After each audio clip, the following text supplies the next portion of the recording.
ষড়ঋতুর বাংলায় বসন্তের রাজত্ব একেবারে প্রকৃত সিদ্ধ। ঋতুরাজ বসন্তের বর্ণনা কোনো রংতুলির আঁচড়ে শেষ হবে না। কোনো কবি সাহিত্যিক বসন্তের রূপের বর্ণনায় নিজেকে তৃপ্ত করতে পারে না। তবুও বসন্ত বন্দনায় প্রকৃতিপ্রেমীদের চেষ্টায় যেন অন্ত থাকে না। ফাল্গুনের দিনে প্রকৃতি সাজবে তার নতুন রূপে। গাছে গাছে ফুল ফুটুক আর নাই ফুটুক, বসন্ত তার নিজ রূপ মেলে ধরবেই। ফাল্গুনের আগুনে মন রাঙিয়ে বাঙালি তার দীপ্ত চেতনায় উজ্জীবিত হয়, যে চেতনার ঝলক মিলবে ফাল্গুনের গ্রামের ঐতিহ্যবাহী মেলাগুলোতে। মেলা বাদেও ফাল্গুনের প্রকৃতির যে অপরূপ দৃশ্য, সেই দৃশ্য কিন্তু আপনাদেরকে মুগ্ধ করে দিবে। চারদিকে নানান রকম ফুলে এবং ফুলের সুবাসে গন্ধে মো মো করবে। মাধুরীলতা, কাঠচাপা, করবী, কনকলতা, মুচুকুন্দ, কনকচাপা, স্বর্ণচাপা, নাগকেশর, দেবকাঞ্চন, পলাশ, শিমুল, পারিজাত, পানিয়া মাদার, টগর, ভাটিয়া ফুল ইত্যাদি ইত্যাদি ফুল। ফাল্গুনে এই ফুলের ভরা গাছের শোভা দেখা যায় আরও কিছু গাছে। এগুলোর মধ্যে অন্যতম হচ্ছে শিমুল, দেবকাঞ্চন ও পারিজাত আর কুরচি। ওই যে শিমুল, ওই যে সজিনা, আমারে বেঁধেছে ঋণে, কত যে আমার পাগলামি পাওয়ার দিনে। আসসালামু আলাইকুম রহমতুল্লাহি ওবারাকাতুহু। Hello everyone, Barsha lifestyle and blog YouTube channel থেকে আমি বর্ষা আছি আপনাদের সাথে। আমার প্রাণপ্রিয় ভিউয়ার্স আপু ভাইয়ারা যারা কাছে এবং দূরে থেকে আমার আজকের এই ভিডিওটি দেখছেন, আশা করব সবাই অনেক ভালো আছেন এবং আমার আজকের এই ভিডিওর শেষ পর্যন্ত আপনারা থাকবেন। আজকে আমি এসেছি বসন্তের মেলায় বা ফাল্গুনের মেলায়। মেলাতে যার যার মতো দোকানিরা ব্যস্ত হয়ে পড়েছে দোকানগুলোকে সাজানোর জন্য। আজকে আমি এই মেলাতে একটু ঘুরে বেড়াবো। এখন কিন্তু মেলা উঠছে, পুরোপুরি মেলা এখনো লাগেনি। আবার এমন দিনে মেলা যেই দিনে হাটবারও বসেছে, তাই সবজির দোকানও দেখতে পারবেন, আবার মেলার দোকানগুলোও দেখতে পারবেন। আমি আমার খালাকে নিয়ে যাচ্ছি মেলায় ঘুরতে, কারণ মেলাতে কিন্তু প্রচুর ছেলে মানুষ হয়। বউ মেলা হয় পরে, কিন্তু প্রথমে হয় জামাই মেলা, মানে ছেলেদের মেলা। তাই একা একা এখানে আসা একদম উচিত হবে না, ভিড়ে হাঁটা যাবে না। তো ভাবলাম যে খালাকে সঙ্গে নিয়ে যাই। দেখি প্রত্যেকটা দোকানিরাই ব্যস্ত যার যার দোকান গোছানোর জন্য। আর একটা সময় ছিল আমাদের ঐতিহ্যবাহী মেলা ছিল, সেই মেলাটা কিন্তু করোনার কারণে এই 2-3 বছর হলো আর সেইখানে মেলা হয় না। ধীরে ধীরে আস্তে আস্তে আমি যেখানে দাঁড়িয়ে আছি এইখানে মেলাটা অনুষ্ঠিত হয়।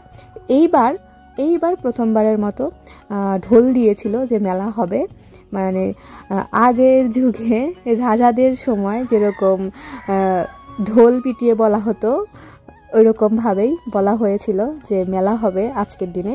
এই জন্য এত সমাগম, এত লোকজন। আমি আপনাদের সাথে কথা বলতে বলতে কিন্তু দেখেন বাচ্চাদের সাইডে চলে এসেছি।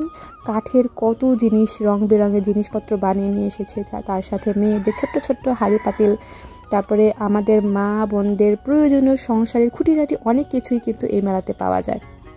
এখন অবশ্য সারা বছরই সব জায়গাতেই সব কিছু পাওয়া যায়, তবে আগে কিন্তু এই একটা বছর অপেক্ষা করতে হতো এই মেলার জন্য। আমাদের মা চাচিদের দেখতাম মুরগির ডিম বিক্রি করে বা বাজারের টাকা অল্প অল্প করে গুছিয়ে সারা বছরের জন্য রেখে দিত একটা দিনের জন্য, যে যাতে করে সেই টাকাটা নিয়ে সেই সংসারের এই কিছু জিনিসপত্র মেলাতে গিয়ে কিনতে পারে। এখন আর এরকম হয় না আর কি, যে যখন ইচ্ছা হয়, যখন কাছে টাকা থাকে তখন দেখা যাচ্ছে যে অনেকেই সুপার শপে যাচ্ছে জিনিস কেনার জন্য, অনেকেই যাচ্ছে বাজারে জিনিস কেনার জন্য। এখন আর মেলাতে ওইভাবে কাউকে দেখাই যায় না বলতে গেলে।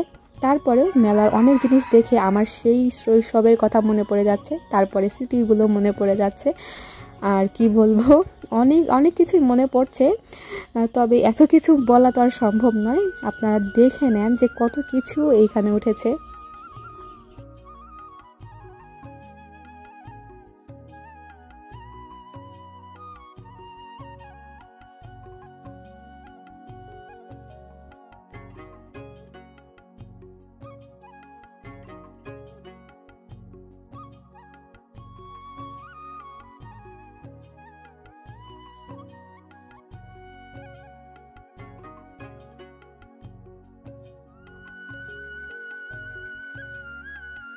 মেলা থেকে বের হয়ে আমরা আসলাম স্কুল মাঠে।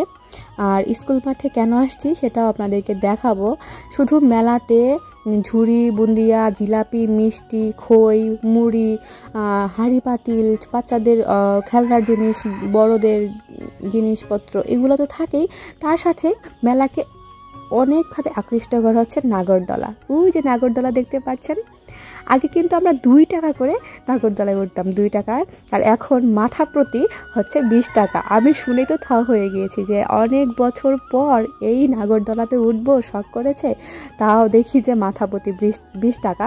আগে তো 2 টাকা দিয়ে 7টা ঘুরান দিতাম, এখন 20 টাকা দিয়েও মনে হয় 7টা ঘুরান হবে না, এরকম অবস্থা। আর এটা হচ্ছে জেনারেটরে চলে নৌকা, আর একটা আছে জাম্পিং আছে ওইখানে দেখলাম।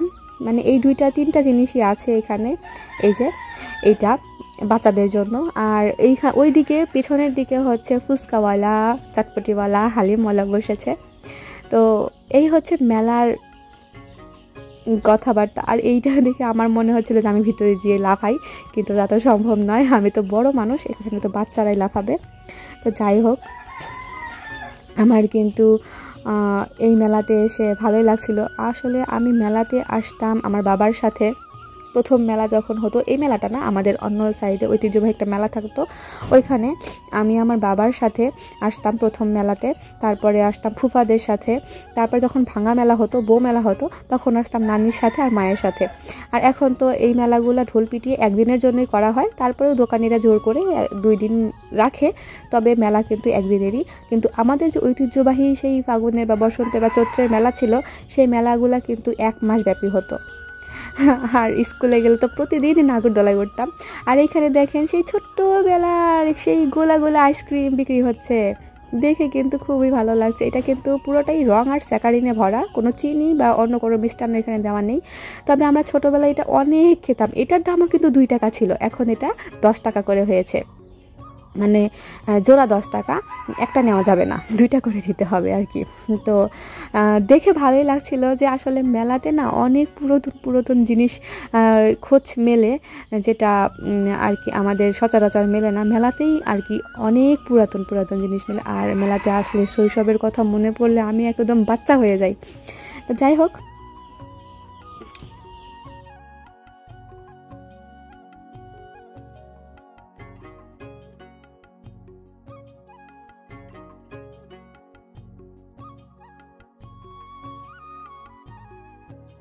এই পাশে দেখেন সব চুড়ি, মালা, কানের দুল, সব কসমেটিক্সের যত আইটেম আছে, ঘর সাজানোর যত শোপিস আছে, মানে একটা মেয়ের সাজসজ্জা, বাচ্চাদের খেলনা, এইগুলা নিয়ে এই পাশটাই মানে গোছানো হয়েছে। ভালোই লাগছিল এখানে।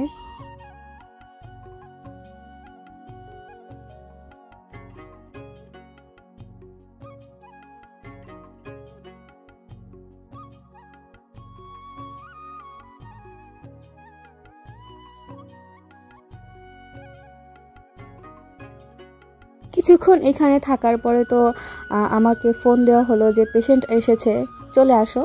তো এইটুকু সময় ঘুরে আমার ভালোই লাগলো। আসলে ঘুরতে আমার অনেক ভালো লাগে, খেতেও আমার অনেক ভালো লাগে, তবে আমি একটু বেছে বেছে খাই। কিন্তু ঘোরার সময় কিন্তু আমি বেছে বেছে ঘুরি না। আমাকে যখন যে বলছে চলো ঘুরতে যাই, আমার কাছে যদি টাকা থাকে, আমার মুখে কখনোই না শব্দটা বের হবে না। আর এই যে এখানে যে রং বেরঙের কাভার দেখতে পাচ্ছেন, এগুলো কিন্তু সব চেয়ারের কাভার।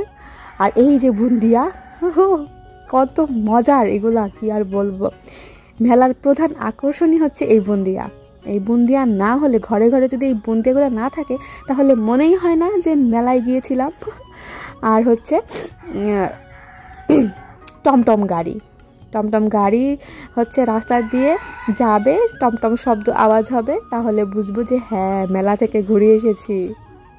তো যাই হোক বন্ধুরা, অনেক কথাই বলে ফেললাম, ছোটোখাটো অনেক মুখ ফসকে অনেক ভুল কথাও হয়তো বা বের হয়ে যেতে পারে। তবে তোমরা অবশ্যই ক্ষমা সুলভ দৃষ্টিতে দেখবে এবং আমাকে ক্ষমা করে দেবে। তোমাদের প্রতি অনেক অনেক ভালোবাসা শ্রদ্ধা রেখে এবং আমার প্রতি তোমাদের কাছ থেকে দোয়া চাচ্ছি যেন আমি ভালো থাকি, সুস্থ থাকি, তোমাদের মাঝে ভালো ভালো ভিডিও কন্টেন্ট আনতে পারি। যদিও ওই রকম দক্ষ এখনও হয়ে উঠতে পারিনি দেখে তোমাদের মনে এতটুকু পরিমাণ জায়গা করে নিতে পারিনি, তবে তোমরা অবশ্যই আমার ভুলগুলো শুধরে দিয়ে আমার পাশে থাকবে। তোমাদের কাছে এতটুকুই আমি চাই এবং তোমাদের কাছে এতটুকুই রিকোয়েস্ট আমার। সবাই ভালো থাকো বন্ধুরা, দেখা হবে নতুন কোনো ভ্লগ ভিডিওতে নতুন কোনোভাবে। আল্লাহ হাফিজ।